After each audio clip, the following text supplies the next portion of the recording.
lines to report the various items. Most Americans merely assume that the items they receive also must be reported, though the instruction booklet never actually says so. Similarly, IRS Publication 525, which is entitled Taxable and Non-Taxable Income, states that if you are a U.S. citizen, you must report income from sources outside the United States. The rest of the publication then addresses which items can be taxable. Again, most readers assume they must also report those items of income if they come from within the states, but the publication never actually says so.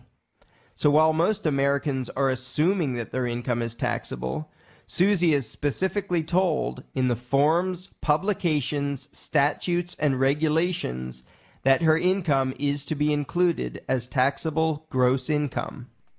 For our third scenario, a Canadian citizen receives a dividend from the same Canadian corporation that Susie works for. Section 61 lists dividends as a taxable item. Section 862 states that dividends from outside of the U.S. are to be treated as income from sources without the United States. But we then look to subchapter N to see if Congress has designated this specific activity as being taxable. They have not.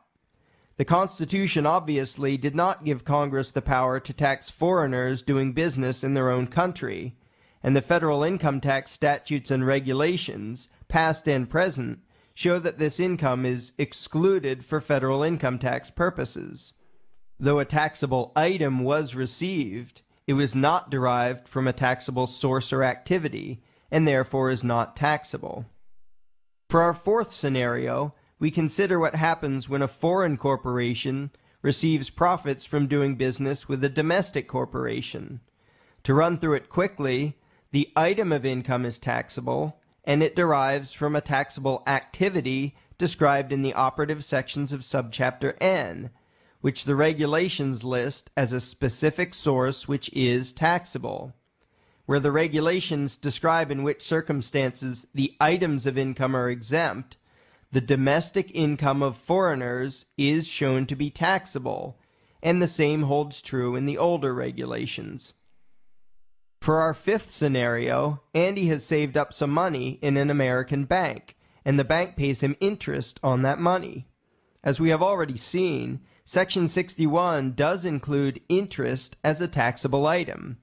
But then we examine Section 861 and following, and the regulations thereunder, since they determine the sources of income for purposes of the income tax.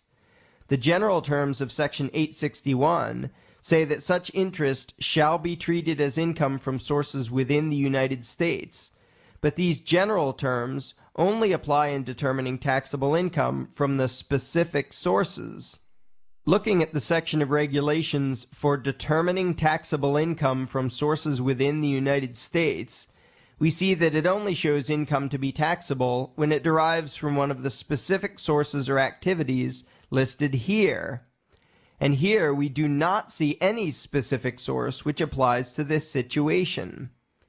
In addition, looking in the statutes of subchapter N, where Congress has designated which activities are subject to tax based on income from sources within or without the United States, we find nothing at all which would show this type of commerce to be taxable. To look at another way, the regulations say that the items of income listed in Section 61 may include income which is excluded for federal income tax purposes. The list of the types of commerce which are not exempt, but which are instead subject to the tax, does not include the interest Andy received from the bank. The older regulations do not list this income as having to be included in Andy's gross income.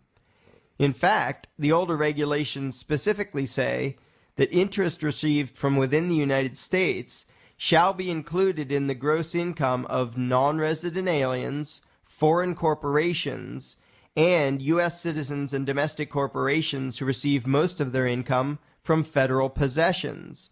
It says nothing about the interest Andy receives having to be included as gross income. Congress, in one part of the law, listed the taxable items of income, including interest, but in the portion of the law which spells out which specific activities or types of commerce are taxable, there is no mention at all of Andy's situation. Again, the Supreme Court states that we are not to assume that the law covers matters not specifically pointed out. In this case, a taxable item was received, but it did not derive from any of the sources of income for purposes of the income tax, and is therefore excluded for federal income tax purposes. But some were hoping that Andy would never know this.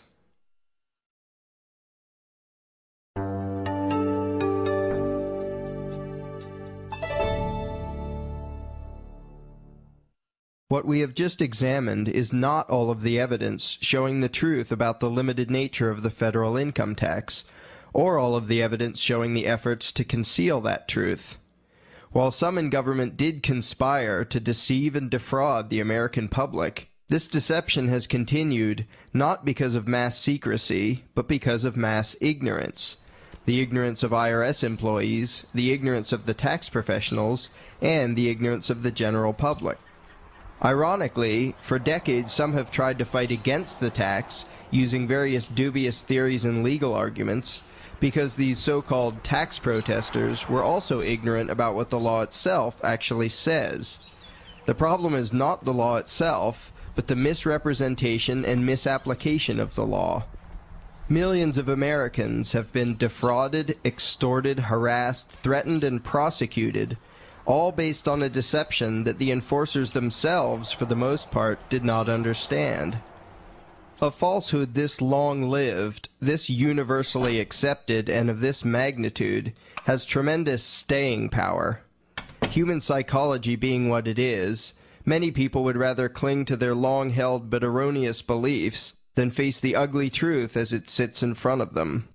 Throughout history, the experts and the public have often clung to incorrect common knowledge until uncomfortably forced to face the cold, hard evidence.